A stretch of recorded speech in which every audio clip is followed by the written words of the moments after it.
Shavua Tov.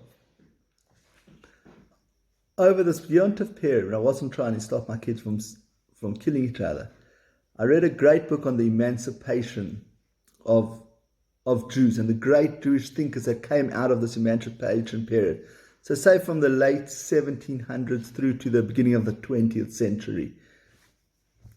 As the Jews were leaving the ghetto, how they struggled to find their place within European society, how they struggled with their Jewishness in that society, what steps they take, how they struggled when they thought they were being accepted into society to realize that they actually would never be accepted into society, and how this impacted their works. Men like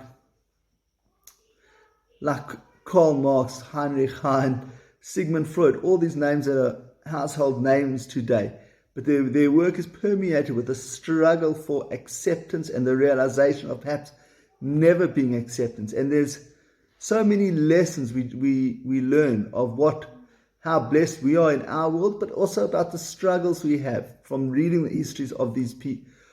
And in most cases, for these great 19th century thinkers, their Jewish story was one of rejection, that eventually they left the Jewish fold, either converted because they had to get ahead in their professions, or they weren't interested in rabbinic Judaism as they called it back then, and most eventually assimilated into European society.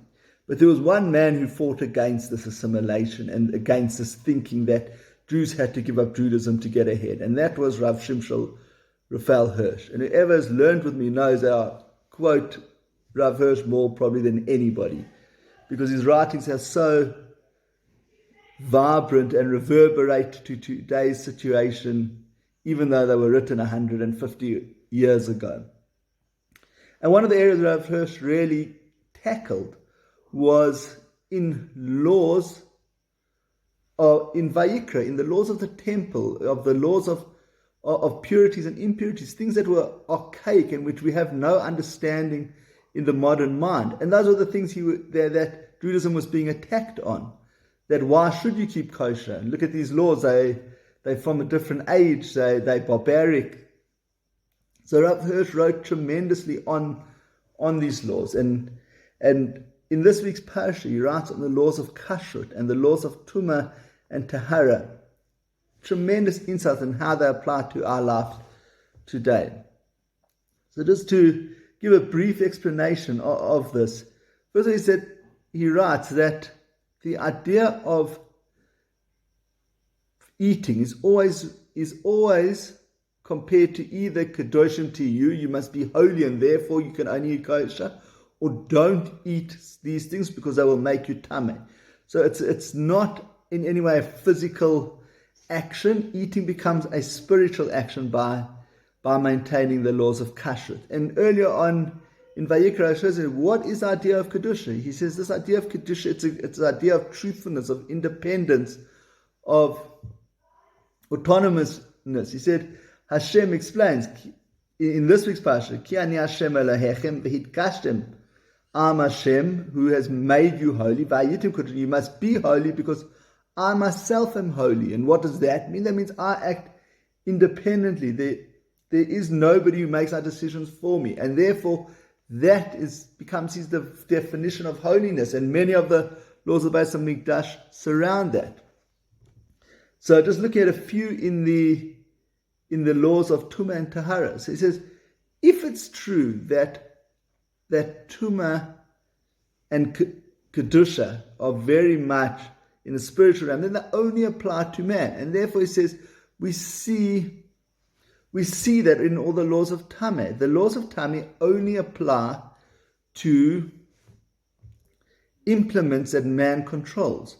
So therefore, and when it comes to animals that can become Tameh when they die or their bones or that, it's generally only animals that are domesticated type animals, the animals that we eat. And the ones that we eat can become more tameh because they have more relationship to the essence of man than a non-kosher animal, which has lower levels of tameh.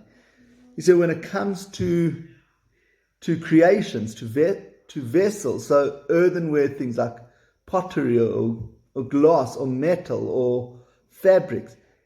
The only time these things become tameh is when they are made into usable vessels for human beings. So a bowl that is fashioned, that becomes tameh. A piece of rock is not tameh.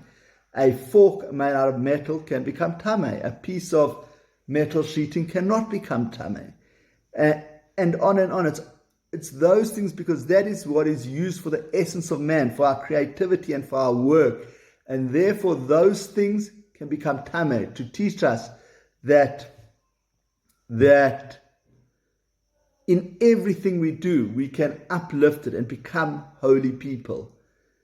And while we don't have the laws of Tumah and Tameh, Tahara anymore, we do have one remnant of it, and that is in doing the Netilat Yadayim before we eat. And that's no insignificant fact, because eating for us has become the most almost physical act. And by doing the Netilat Yadayim before we eat, we remind ourselves when we engage in our physical act that everything needs to be uplifted. And Netilat Yadayim, Netila means uplifting your hands. We're uplifting our spirits through doing it, and we're realizing that the food is not just a physical pleasure, but it is a means of sustenance so that we can achieve much higher spiritual with aim. So with that, I'd just like to read. So in saying this is all a refutation. Everything Rav is a refutation of the criticisms he faced in that day. And Rav Hirsch there writes in one of his sections, I just lost the place, in a response to a letter in which he was attacked for starting a frum Jewish school, as taking the kids back to the Dark Ages and all sorts of attacks. But he writes in response, he says, if the kids will engage with the Jewish calling in everything noble and good, in everything human and divine, with all energy of their mind and spirits, then they will be respected not despite, but because they are Jews. They will be respected as lower members of society, even though they do not eat insects or blood, even though they celebrate Sabbaths and holy days by sacrificing their professional and business activities. So he made it clear that for us to be accepted into society, for a Jew to find his place, you need to know your roots and you need to be true to our calling as the Jewish people, and then we will be respected within the broader global society because of it and not in spite of it. So just some food for thought, and have a good week.